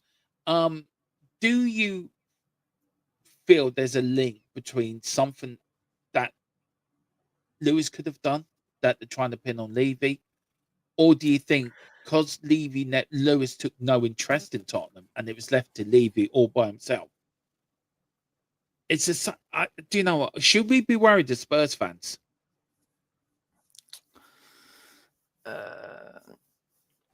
Unless Levy has broken the law.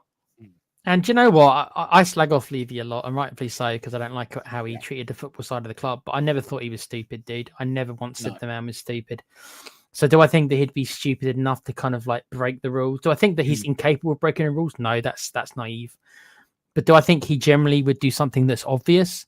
And maybe that's it. Maybe they're looking for something that isn't obvious. Do I think that Daniel Levy's got no skeletons in his closet and everything he did was buy the book and buy the number? No, that's naive too, to think that. But I'm not sure exactly what they're going for. I think Simon Jordan on TalkSport, I think I sent you the link earlier on. You did, yeah, I did watch it. It was very good, by the way. And he, a self-explanatory friend of Levy, so maybe he's going to be a little bit biased here because obviously he's mates with him. But he seemed to think it was just a natural thing, a natural consequence. I personally think that's probably true, but I also think there's probably an element of just in case there's anything they can find, especially from your mates Viv and Charlie, who will probably do anything they can to try and get in the Spurs fans' good graces. And they probably know that a lot of fans are, at least a large majority of them, did become anti-Levy.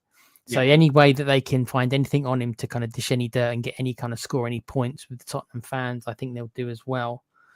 But I don't think anything to come of it, dude. You never know. But I don't think they're going to find anything. I think they might be looking for something. I think you might be right. They might be looking for something. But I never thought Levy was a crook. No, I thought he was risk evasive, and I thought he was tight and all those things. But I never actually generally thought he was a crook. Personally, I never accused him of that. So no, I didn't think he was a crook either. I thought he was stubborn. I thought he was probably not in the best interest at the club at heart, but I never thought he was stupid. But it's worrying that they're doing this, and it's weird. I know it's probably standard practice, but why leak it? That's the thing I'm wondering. Why leak it? I'm sure this happens up and down the country in businesses and in football clubs. You never heard of when Liverpool were taken over by a different owners. They did probably a review of the previous owners. So why are Tottenham leaking this? Why is this news now out? And is it the throw mode at Daniel Levy? This mystery of why he left is deepening until we get the full story why he left. I think this has been lapped into the god of, I don't know. Maybe it's just you're right, as you said. And yeah, you're right. They probably have looked at Levy and thought to themselves, well, we know more or less for a fact that the two people who took over weren't exactly Levy's biggest fans. We all heard the rumors ages ago about it. So they obviously weren't very happy with the man. So it could be they're just looking for any and all information they can, anything that he did wrong, so they can bring it to the public light and try and earn favor. This is what I think, trying to earn favor with the Spurs fans, saying like, well, Levy did this wrong. Levy didn't invest in this. Levy didn't cut that good deal. Levy didn't get the stadium rights. Levy didn't get that good sponsor. Levy rejected that investment. You see what I mean? All stuff which is all going to make you look weak. Yeah, and also he was pricing them out for sale when Enid were looking to sell the club in the summer. Which probably pissed them off royally. Probably pissed them off. And maybe our summer transfer window, I think that has to be looked at as well. Because I feel there was a lot of, you know what? If I were Charlie and Viv, I'd be looking at Levy. I'll be saying I'll be looking at some of the players, and like, this is where I would be looking. I would be looking at these players, and I'd be thinking to myself, what did Richarlison do to make us spend 65 million on him? Yeah. What did Tell do in a 6-month loan where I think he scored 2 goals, and I only remember one of the goals because it was a decent volley. Other than that volley, what did Tell do to justify us spending 40 million on him? This is where my questions would be. Where have you invested in these players? What a waste of money have you just made? We've got in my opinion, we've got an average team at best, mid-table team, that's cost us hundreds and hundreds of millions to assemble this mid-table team. That's what I would be looking at. And maybe they are as well, looking at these players and just thinking, well, who was giving Levy advice to buy these players? Was he even listening? We all, that's where I'd be looking. You've wasted resources building an average team and spending way over the odds. The only thing we haven't wasted loads of money on is wages. Daniel kept that part pretty tight. But the transfer fees, Dermo, the transfer, Solanke. I don't hate Solanke, but it'd be like, well, we shouldn't have paid 65 million for him either. No, shouldn't. How many of these? Johnson, 42 million. Really? Archie Gray, a lot of potential, yeah, but 42 million for a player who never played in the Premier League, a Championship player. Yeah, I know. It's mind-boggling, isn't it? It really, and I think this is going to run this story. So I think it's worth keeping an eye on actually in the next few days, because I think nothing may come of it, but something major may come of it. But who do we know? But Tequila, oh yeah, of course you can. We've got a guest coming on, Tequila, very quickly. Okay. I didn't notice their message, but I'm sending them the link now. So hopefully they will see it. We've got a very guest coming on. She is known. No, she could not be. She could be he. They are known for their scrappiness in the world of football. So we're just waiting. If they are going to pop on or not. Just before they do, Tequila, just let people know where you, what you got coming up while we're waiting for our guest to appear suddenly.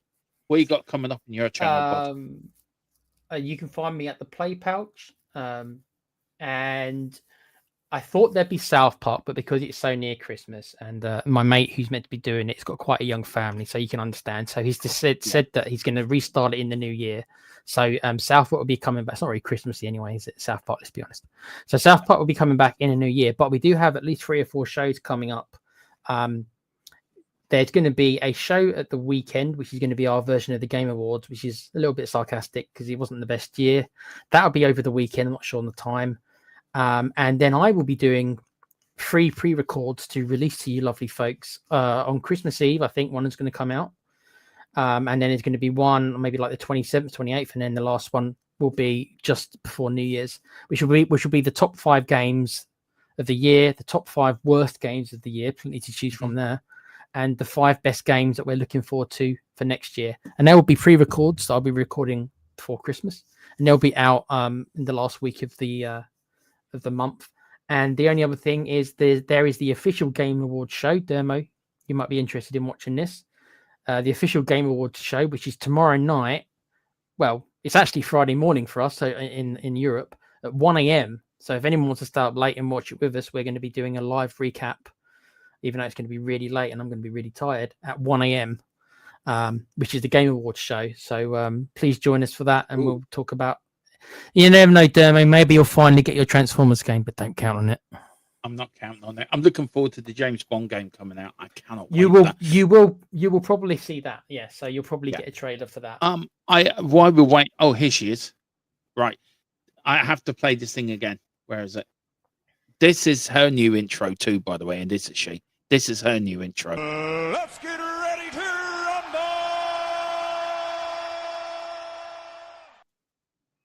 There you go. You got your own intro now. Oh no, I wanted the one. I'd rather have the suck it one. I love that. I'll find that. I've got 2 words for you. Suck it. Yeah, I'll Degeneration find that. X, WWF. Yeah. Degeneration. Or as Keeler's always says, pitted fool. Joe, what? D-Generation X was such a great time of wrestling, man. They were wicked. They were so funny. Yeah, The things they used to get up to. Yeah, it was the late 90s when it wasn't. Yeah, you could kind of get away with a lot more in the late 90s than you can now. That you can do that stuff on TV nowadays. No, wrestling now is just boring. I've showed my kids all the old stuff because they're the fun. That's the fun stuff, man. The new stuff's just pants. I agree. Welcome back. It's been a while since you've graced your presence on this channel. It's lovely to have you back, by the way. It's great to have you pop on. Daniel Levy, you messaged me. Can I come on? I just want about the Levy part. Yeah. Where are you on it?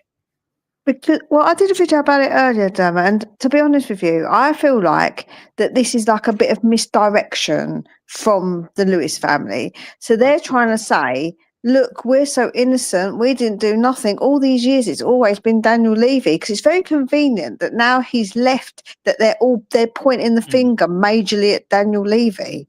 I feel like that is so suspicious. Like, why are they pointing the finger all of a sudden at Daniel Levy for literally everything and just basically denying any accountability to and any knowledge of what went on in the club for all these years? Come on, man, that can't be true. Like, I feel like it's a earn bit brownie weird. points I here, agree. isn't it? It's to earn brownie Yeah. points with the new fan base to try and say, look, we're the nice guys. Really, it was Levy who's the evil one. We're the nice guys. We're the good guys. You can trust us. Yeah. Hopefully, nobody falls for that.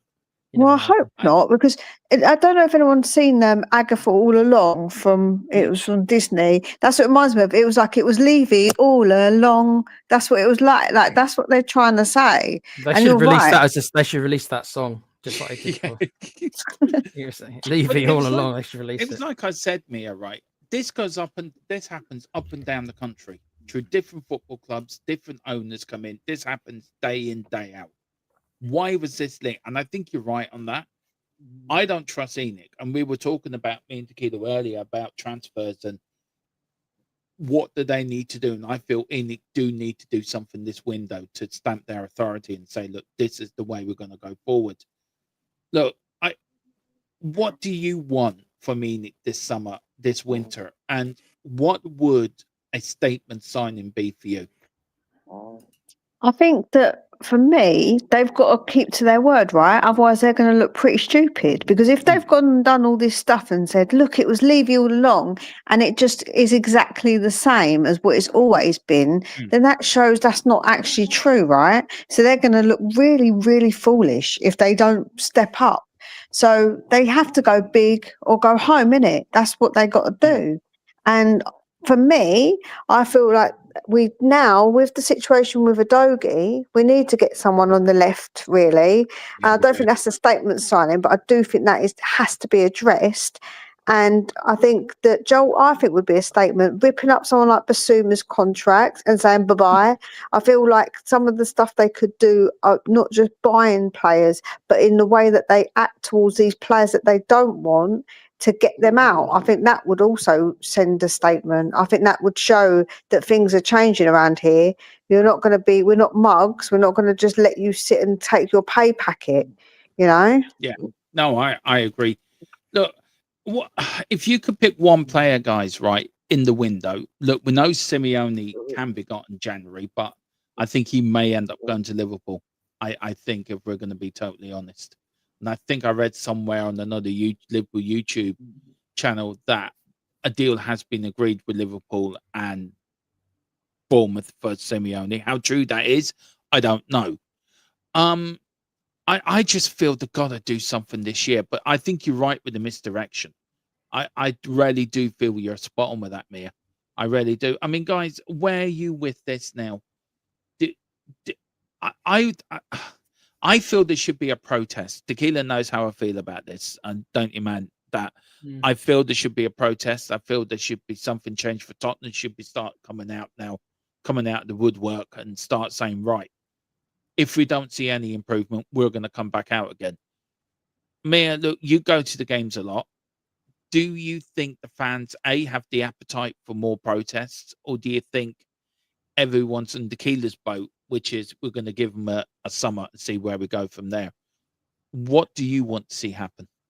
Well, I feel actually that a lot of people sort of backtracked because it was always Levy and Enoch out. Yeah. And now Levy's gone, it feels like everybody's gone, oh, all right then, Vivian and Charlie, we'll let you have a little while to see what you're going to prove.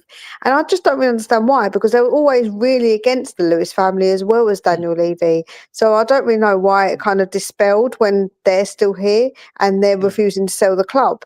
But obviously, I don't believe in the protests do anything anyway. I believe that it's such a small percentage of people that actually turn up when the grand scheme of things of how big the actual protest could be, because so many people go to the games but choose not to protest. They choose to walk past it and say, no, thank you. I think that shows you, doesn't it, that actually a lot of people aren't that interested in it. But I do think a lot of people are going to give them time, but I never really understood why, because it was Levy and Enoch out, but everybody seems to have sort of forgotten that part. I mean, Tequila, are you the same with Mia? I think you are. I think you're the same with me, aren't you, in a way? But I get Mia's point, and it's a very I good understand. point. I understand what Mia's saying, and I don't know if. I mean, I'll just talk about me. I guess she might be right on some people, and everyone's going to see it a bit differently. But I think for me, it's we never fully knew. I think we all assumed, and I think we're Yeah. probably going to end up proving right that they are one and the same entity. I think that's going to probably play out that way. But because you can't be really 100%, and I think it's just like, well, if we want them out as well, then we've got to go through the whole process of finding a buyer that's willing to pay the money they want. And we don't know. We know that Levy apparently wanted 5 billion. We don't know if ENIC are going to take less than that. My instinct tells me that they won't. They're going to want their 5 billion. So it's the lesser of two evils a little bit, where it's like, okay, so the easier thing to do is give them a small amount of time. For me, one window, a summer window. Yeah. And then if it's the same old crap with the wages and the penny pinching and the opportune deals only and not going for who we really want, then we have to go the full fury. But that is going to be hectic because we might want them out, but we have to find a buyer. But we've had buyers, they turned offers down. So that means that they want to stay. But that's what I'm saying. I don't think protest will get them out unless they want to sell. And clearly they don't because they turned down offers. They probably weren't enough. They probably weren't enough. Then Well, do you think but they don't have to sell, and that's the only thing that the only thing a protest can do is not going to force them to sell. It just makes it uncomfortable. Some people will react to the uncomfortableness, others won't. We don't know. They might not care. They might not care. They don't care. They might be fine going to home games and having 30 or 40,000 people chanting them every week. They might be fine with that. They might just say, like, you know what? Okay, you can boo us all you want, but we're still not going to sell if you don't get the 5 billion. Boo us all you want. They might not care. Others might react a bit more to it, and it could make a difference. For example, of maybe them turning around and saying, "Okay, then we'll take 4 billion then, just to get out." Right? We'll take 4 billion. I don't think that's ever going to happen. Mike Ashley was being absolutely lambasted with everything you could possibly think of, and he didn't go until he wanted to be. He got the money that he wanted. These people, they don't care, man. They've got so much money, a few boos. They just put some earplugs in and be like, "Cool, sweet." Yeah, you're probably right. It's like the Sheffield Wednesday owner as well, isn't it? He doesn't care about the club. And West Ham the same. Well. Yeah.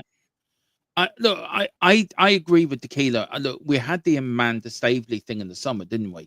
And we were reporting on the channel that they were looking to buy the club, but it was a case of buying ENIC out and leaving Levy there. And why would ENIC want to sell Tottenham? A, because of the property value they've bought around the stadium. Secondly, with the hotel being built, they're going to make millions and millions of more money because of the hotel and everything. I just feel anyone that comes in to buy Tottenham, it's either going to have to be Qatari, Saudi Arabian, or somebody from the Middle East, or a damn real rich American. And out of them four, do you know what? I'd be very much on the boat of be careful what you wish for. But if I had a choice between them four, I would have to go for a Qatari. I wouldn't trust an American with it, because though we do have the NFL links, I would have to trust a Middle Eastern takeover. I don't know what you guys think, and we'll probably round that up there. But if you had 4 people, Mia, that 4 potential bidders, you had the USA, you had the Qatari, you had the Saudi Arabia, or somebody from Bahrain. Well, you can say them 3 is the Middle East. So USA and Middle East. Who would you be happy with our club? Because it is our club at the end of the day. I mean, it's more likely to be a consortium, so it could be a mix of different types of people. Well, depending, you don't want too many, because that could also sort of cause a problem. But I would probably say American, because I just don't know. Like, the whole Middle Eastern thing is going to cause, I think, a lot of problems, because I just don't know. Like, will it Will it be all right? Are people going to be really accepting of it? I guess people will, because I guess that when it's your club, and obviously you're still going to support them. But are people going to feel differently? I know people can't really, because like I say, I always say this, you can't, because at the end of the day, all the stuff we buy has been like manufactured in blooming sweatshops by little kids who get paid like 2p a month. So obviously that's morally, there's really the morals kind of go out the window. But when it comes to what they want to actually do with the club, a consortium of people that are decent, even if they're American, I don't think is necessarily a bad thing. It just depends on who you get in the consortium. I agree. Tequila, bud. Last word. I'll put you in the top. Put you in the driving seat. Go on, drivers out of here, bud. Drivers down the end. The drivers down the road. I don't want the Middle East stuff. Without getting too heavy into it, because it's not a politics show. I can't fully get behind some countries who have their laws. I will never be okay with it. I understand that the arguments are. Oh, getting some feedback. I understand that the arguments are that if you can't beat them, join them. You know, City have got them, Newcastle have got them. Newcastle can't spend the money, and they've got all money in the world at the moment. That's true. So I'd rather not. I think I'd rather go for the Americans as well. And but it could be the same thing as we've already got. So you could be going from one to just the same thing again, but this time with American owners rather than for me, Nick. Do you think they might use the NFL and use that as a link? Possibly. They could do. I don't know, Dermo. Whichever way it goes, it's a punt. But I think that we've had 25 years on. I think 25 years is long enough sample size to know really that we can't really trust Enoch. Yeah, Levy's not there, and I'm with you. Really, that I don't particularly trust them. I feel like I'll give them one. This is just me. I'll give them the smallest of opportunities because I do think everyone deserves at least a small chance. But I have less than a 5% in my head. It's like I'm 95% sure that they are the same entity. Levy and Enoch are the same entity. Yeah. I do know what I think they are, and I think this with Levy and the Tottenham thing. I think this is going to roll on this story. I think there's more to this than meets the eye. Guys, thank you all for watching so much. But Mia, I'm going to put you on the big screen. I'm going to give you the chance to hang on. No, that didn't work. Yeah, it didn't work. How does this work? Hang on. Oh, bloody hell! This is all new, and I'm not working. But anyway. Sorry, Mia, where can people find you? People can find me over at Tottenham's Lone Wolf, and I do videos. I do videos regularly, and that's just me. I do shorts and I do pre-record videos, so I don't do lives, but people still get me and like listen to what I've got to say and comment. I'm always happy to be in the comments with people and have a little chat with people. So it's all good. Do get over there. It's a great channel. Mia's a great part of this community, and great to have her on the channel again, isn't it? Together, absolutely. This girl is the Scrappy Doo of the Tottenham community. She certainly is, and it's strange for me because the last time I saw you guys on the show, I was in the chat watching. Yeah. Before I even joined the channel, so it's like full circle. It's come full circle. Yeah. It's a little bit funny, yeah. It's like oh, I was just more than in the chat being sarcastic. Now I get to be sarcastic. Sarcastic is probably a polite way to put it, but yeah. But I will put it in there that me and Mia did break the Harry Kane news that he was leaving Tottenham.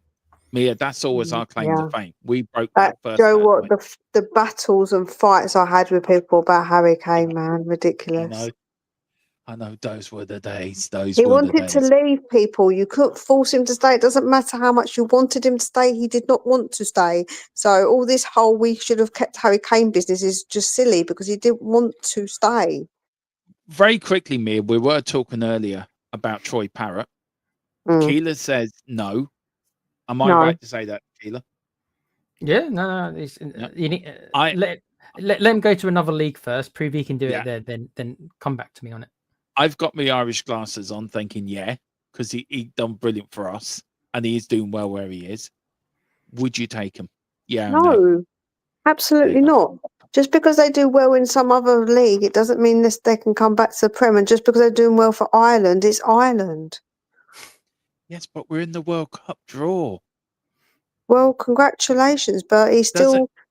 Doesn't I mean just don't England think going to he's. go and win the damn thing. I never Like you said keep that. saying. I never brought England into it. All I'm trying to say is that I don't think he's up to the level, and that's why we didn't keep him. It's not, how many Premier League players actually play for their club. It's such a Yeah. small percentage that actually It end is. up playing. So I just don't think he was up to the level, man. I think that he's found his level where he's at. What is it now? 60 years of hurt, Nelly? At least we had 60 years. her. At least we bloody won it. Yeah, but it took you 33 years to beat us. Then you had to wait till we had a shit team. But and you shit still didn't win management. it. Where's your trophy for that, mate? You never got no bloody trophy for it. Hang on. Who beat you in 88? We did in Stuttgart. Who drew with you in Italian 90? We did. But you Who didn't went get to a bloody hang on, trophy yeah, for it. But also, who went to the World Cup in '94? You lot didn't. We did. On So, that but you bombshell, didn't win it. It doesn't matter. You don't get a participation trophy. You do know that. Oh my God! You want to win with Tottenham, so why can't you feel the same with Ireland? You did not win, so no. We did. Yeah, but I know we're never going to win anything. But just give us a chance. We like being there. No. We've got. See that I'm going to have to the- be peacemaker around these parts. The World Cup's going to be fun this summer. Can you imagine if Ireland did play England in the World Cup? That would be funny. Joe, Be would be even peaceful. worse if it was Cyprus, man. If it was Cyprus, Oh God, yeah, I know. I'll be fighting my little country's battles, man, because it's only tiny, and Yeah. bless We're us. tiny as well. We're fighting above our weight. Well, look, at least somebody in this group, this chat's going to be happy. Tequila with Scotland. They got Brazil. I feel for you. Oh That yeah. World Cup for Tequila. I really feel for you. But we are going to cover the World Cup on the channel, by the way, and we will cover the games, the Scotland games, the England games. If Ireland get there or Wales get there, we will cover all the home nation games and Ireland games. Scotland, Brazil, Tequila, 3 a.m. They've picked some rubbish times for matches. Damn America. Pubs On still that be open, bombshell. though. Pubs still be Yeah, open yeah. in Scotland to watch that. You thinking of doing a pub? Go to a Scottish pub and stream from there? I'm not traveling to Scotland, bruv. No way. That's like 8 hours in the car. No way. I don't know. Too But far. anyway, on that bombshell, do you want to take us out, bud? As you always do. I don't know what you're talking about, mate. Okay. All I'll say is this, right? If I was still in charge, Bissouma never, ever would have been doing balloons. He'd be doing cocaine. It's just to be our mate. Oh, bloody hell. Good night.